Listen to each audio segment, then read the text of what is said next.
Hello students and welcome back. आज के class हम स्टार्ट करेंगे फाइनेंशियल एसेट्स या इंस्ट्रूमेंट्स के बारे में, जो कि हमारा यूनिट नंबर 4 है। ठीक है, चलो तो शुरू करते हैं। सबसे पहला चीज में पढ़ेंगे हम लोग क्या होता है फाइनेंशियल इंस्ट्रूमेंट्स, और उसके बाद पढ़ेंगे what are the different types of financial instruments that a company issues. ठीक है, बेसिकली फाइनेंशियल इंस्ट्रूमेंट्स जो है एक कॉन्ट्रैक्ट है between the company and the other party, जिसमें सामने वाला पार्टी पैसा लगाया है कंपनी में और कंपनी उसके बदले शेयर्स या डिबेंचर्स इशू किया है या कोई डॉक्यूमेंट इशू किया है जो कि ये बताता है कि तुम पैसा लगाए हो और फ्यूचर में कंपनी तुमको इंटरेस्ट देगा, डिविडेंड देगा और टाइम आने पे अगर होगा तो तुम्हारा पैसा भी वापस करेगा। तो बहुत सारे टाइप्स ऑफ फाइनेंशियल इंस्ट्रूमेंट्स होते हैं और हर फाइनेंशियल इंस्ट्रूमेंट्स के अंदर अपना टर्म्स एंड कंडीशंस होता है। ठीक है, आज के क्लास में हम देखेंगे what do we mean by the word financial instruments and what are the different types of financial instruments. ठीक है, देखना, financial instruments are monetary contracts between parties. They can be created, traded, modified and settled. Financial instruments represent the issuing of investment in the form of financial assets and liabilities, in the form of financial asset and liability as well as equity. तो ये financial instrument and equity के बारे में है। It is considered a contract between two parties involving a financial instrument is a piece of paper or a document with monetary value.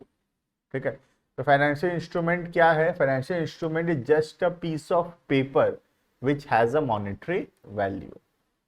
Stocks, bonds, securities, futures, essentials, any form of capital that can be packaged and traded can be considered as a financial instrument. तो ये सब example है financial instrument का. Stock, bonds, securities, futures. ठीक है, most type of financial instruments provide efficient flow and transfer of capital. A financial instrument is any contract that give rise to a financial asset. तो financial instrument क्या है? एक contract जिससे एक financial asset create होता है of one entity and financial liability और equity instrument of another entity. ठीक है, ये डेफिनेशन है इंटरनेशनल अकाउंटिंग स्टैंडर्ड्स के द्वारा.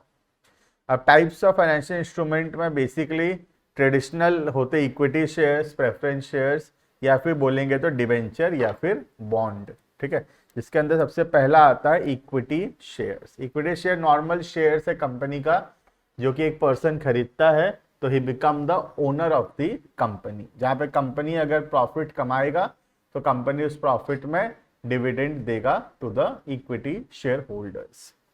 Equity shareholders are called ordinary shares of the company. Equity shareholder are the real owner of the company. The overall control of the company is in the hands of the equity shareholders. Dividend is paid to equity shareholders after paying to the preference shareholder. तो दो type का share होता है, जैसे कि हमको पता भी होगा ये बात, equity share and preference share. तो इक्विटी शेयर होल्डर्स को डिविडेंड कब मिलता है? After payment of dividend to the equity shareholders. ठीक है, sorry, after payment of dividend to the preference shareholders.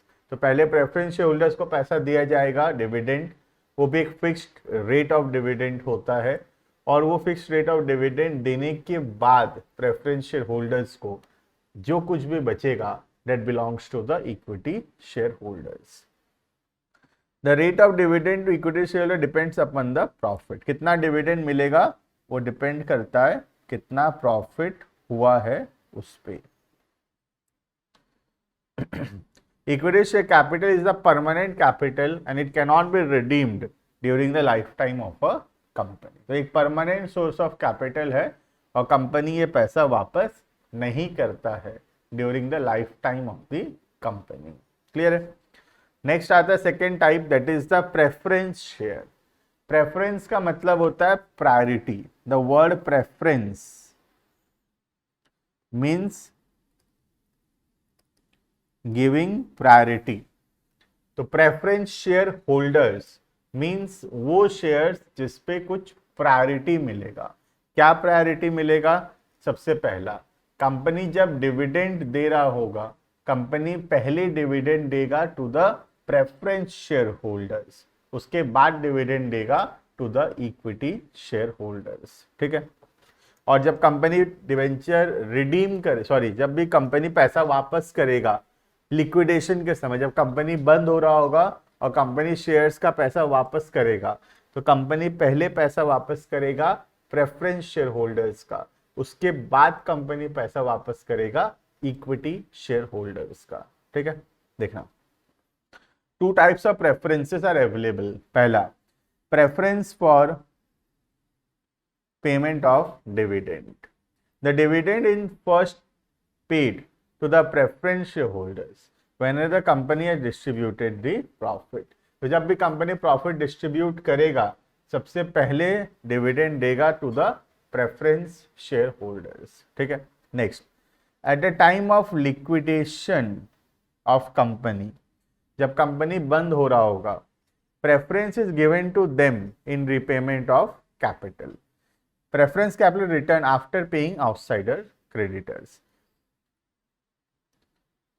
तो जब भी कंपनी लिक्विडेट कर रहा होगा, जब भी कंपनी बंद हो रहा होगा, कंपनी पहले पैसा वापस करेगा to the equity shareholders और देन उस पैसा वापस करेगा, सॉरी, पहले पैसा वापस करेगा to the preference shareholders, फिर पैसा वापस करेगा टू द इक्विटी। ठीक है।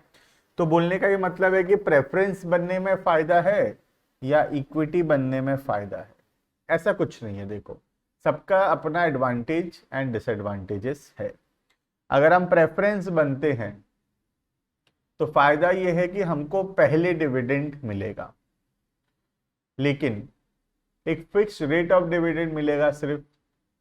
जैसे कंपनी में बहुत प्रॉफिट हुआ तो भी हमको 10% मिल रहा है, बाकी जो बचा सब इक्विटी शेयर होल्डर्स का। लेकिन अगर प्रॉफिट कम हुआ तो पहले हमको 10% मिल जाएगा, हो सकता है इक्विटी के लिए कुछ ना भी बचे, है ना। तो फायदा भी है और नुकसान भी है। Clear. Next, a fix rate of dividend is paid on preference share capital but they have no voting rights. तो डिसएडवांटेज एक और भी है, इनका कोई भी प्रकार का वोटिंग राइट्स जो है नहीं रहता है, मतलब मीटिंग में ये लोग वोट नहीं दे सकते। And do not participate in the management of the business. तो प्रेफरेंस शेयर होल्डर्स जो है वो रियल ओनर नहीं है कंपनी के, क्योंकि एक तो इनके पास वोटिंग राइट्स नहीं है, दूसरा कंपनी का कोई भी डिसीजन मेकिंग प्रोसेस में ये लोग पार्टिसिपेट नहीं कर सकते। क्लियर है। नेक्स्ट आता है डेट कैपिटल। डेट मतलब बेसिकली डिवेंचर्स या बॉन्ड्स इशू करना और उसके बदले पब्लिक से जो है पैसा लेना। ठीक है। डिवेंचर या bond is just like outside liability, एक बैंक लोन के जैसा है जिसपे हम इंटरेस्ट पे करते हैं, हम इस पे इंटरेस्ट पे करते हैं। अभी तक क्या हो रहा था, इक्विटी शेयर या प्रेफरेंस शेयर्स पे हम डिविडेंड पे करते थे, मतलब प्रॉफिट होता था तो उसको देते थे in the form of dividend. लेकिन डेट कैपिटल में इंटरेस्ट देना पड़ता है, और चाहे प्रॉफिट हो या लॉस हो, हमको इंटरेस्ट हमेशा देना पड़ेगा। जबकि डिविडेंड में ऐसा नहीं है। डिविडेंड में है कि अगर प्रॉफिट होगा तो डिविडेंड देंगे, प्रॉफिट नहीं होगा तो डिविडेंड नहीं देंगे, है ना। प्लस डेट कैपिटल को जो है रीपे करना होता है आफ्टर सर्टेन ईयर्स, कुछ साल के बाद डेट का पैसा जो है हमेशा वापस करना पड़ेगा। क्लियर है। देखना, debt capital refers to debenture and bonds, it also termed as creditorship security, creditors के जैसे होते हैं। डिवेंचर और bonds occupy an important place in the financial policy of a firm. A debenture और bond may be defined as an acknowledgement of a debt. It represents a certificate issued by a company under its seal acknowledging a debt due to its holder. Clear है ये? Next, The term debenture include debenture stock, bonds and many other securities of company, whether contributing a charge on the asset of the company or not. ठीक है, charge का मतलब होता है गिरवी, mortgage. तो डिवेंचर का मतलब हो गया डिवेंचर, बॉन्ड या कोई भी और सिक्योरिटी जिसके बदले हो सकता है कि कंपनी एसेट्स गिरवी दिया हो, या ऐसा भी हो सकता है गिरवी ना दिया हो। क्लियर है ये? तो this is the introduction to the financial instrument. ठीक है, बाकी इस वीडियो में यहाँ पे रुकेंगे, आने वाले वीडियोस में नेक्स्ट टॉपिक को डिस्कस करेंगे। अभी के लिए इतना, thank you and bye bye.